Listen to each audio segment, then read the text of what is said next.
Recording by Jeff McKelvin.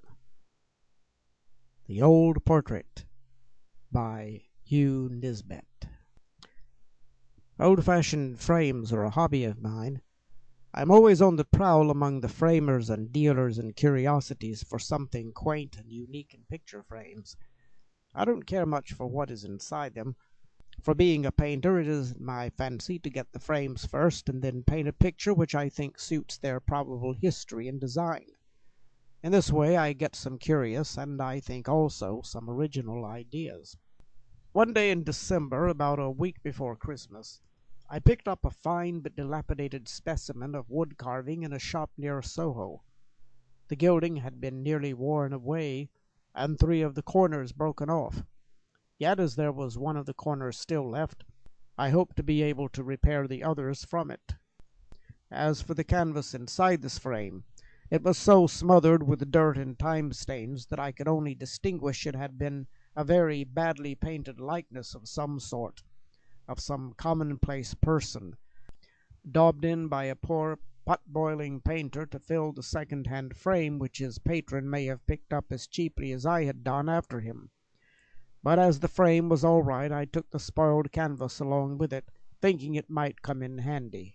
For the next few days my hands were full of work of one kind and another, so that it was only on Christmas Eve that I found myself at liberty to examine my purchase, which had been lying with its face to the wall since I brought it to my studio. Having nothing to do on this night, and not in the mood to go out, I got my picture and frame from the corner, and laying them upon the table, with a sponge, basin of water, and some soap, I began to wash so that I might see them better. They were in a terrible mess, and I think I used the best part of a packet of soap powder, and had to change the water about a dozen times before the pattern began to show up on the frame, and the portrait within it asserted its awful crudeness, vile drawing, and intense vulgarity.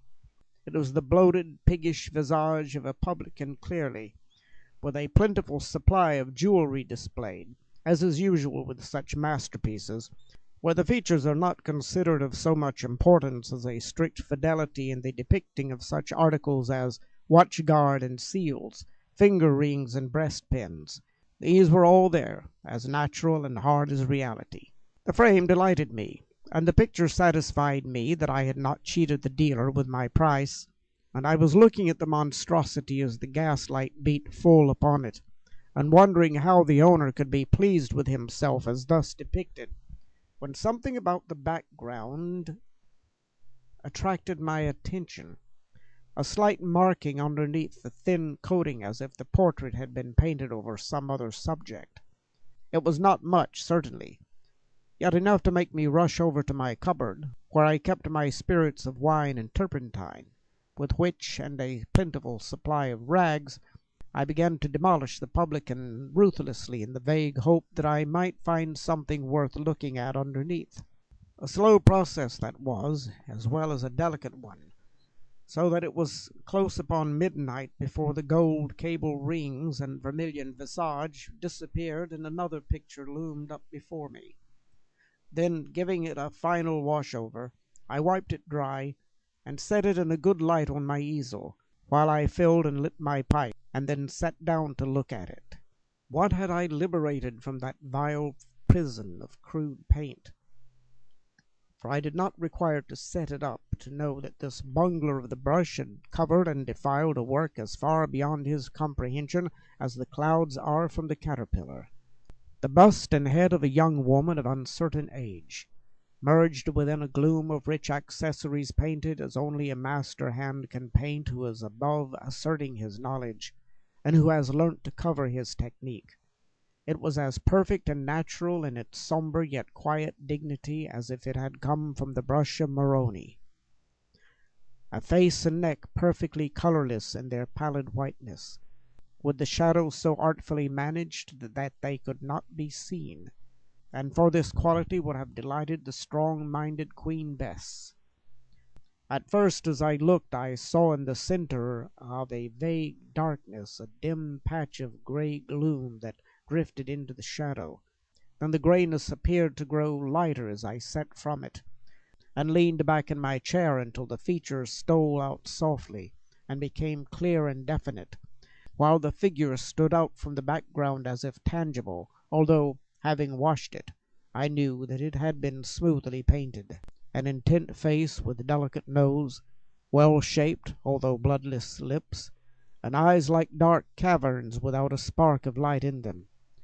The hair loosely about the neck and oval cheeks, massive, silky textured, jet black and lustreless, which hid the upper portion of her brow, with the ears, and fell in straight indefinite waves over the left breast, leaving the right portion of the transparent neck exposed. The dress and background were symphonies of ebony, yet full of subtle coloring and masterly feeling. A dress of rich brocaded velvet with a background that represented vast receding space, wondrously suggestive and awe-inspiring. I noticed that the pallid lips were parted slightly, and showed a glimpse of the upper front teeth, which added to the intent expression of the face. A short upper lip, which curled upward, with the under lip full and sensuous, or rather, if color had been in it, would have been so. It was an eerie-looking face that I had resurrected on this midnight hour of Christmas Eve. In its passive pallidity it looked as if the blood had drained from its body, and that I was gazing upon an open-eyed corpse. The frame also I noticed for the first time, and its details appeared to have been designed with the intention of carrying out the idea of life and death. What had before looked like a scroll work of flowers and fruit were loathsome snake-like worms twined amidst charnel house bones which they half covered in a decorative fashion. A hideous design in spite of its exquisite workmanship, that made me shudder and wish that I had left the cleaning to be done by daylight. I am not at all of a nervous temperament, and would have laughed had anyone told me that I was afraid, and yet, as I sat here alone, with that portrait opposite to me in this solitary studio, away from all human contact, for none of the other studios were tenanted on this night, and the janitor had gone on his holiday, I wished that I had spent my evening in a more congenial manner, for in spite of a good fire in the stove and the brilliant gas, that intense face and those haunting eyes were exercising a strange influence upon me.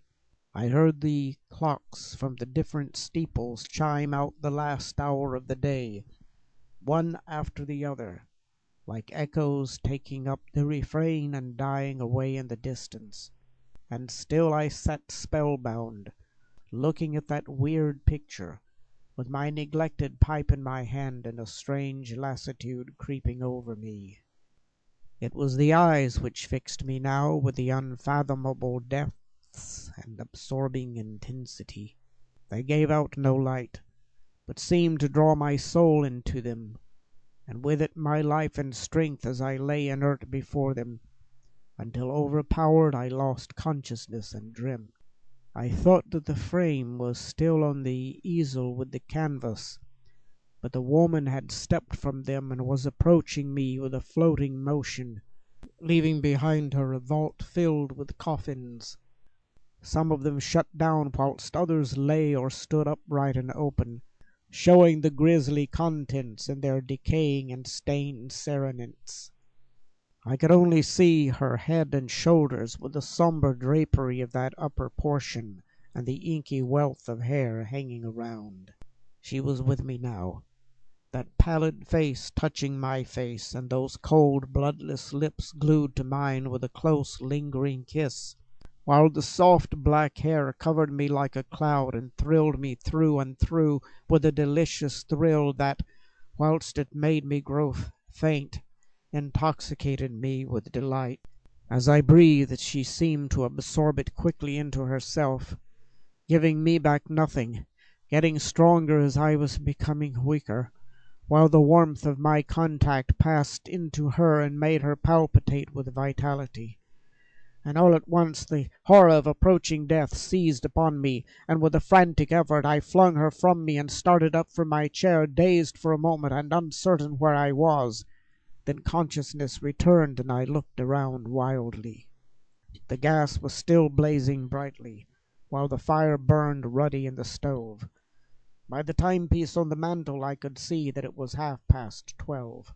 The picture and frame were still on the easel. Only as I looked at them the portrait had changed.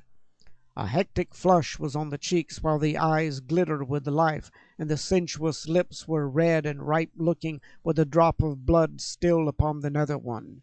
In a frenzy of horror I seized my scraping knife and slashed out the vampire picture.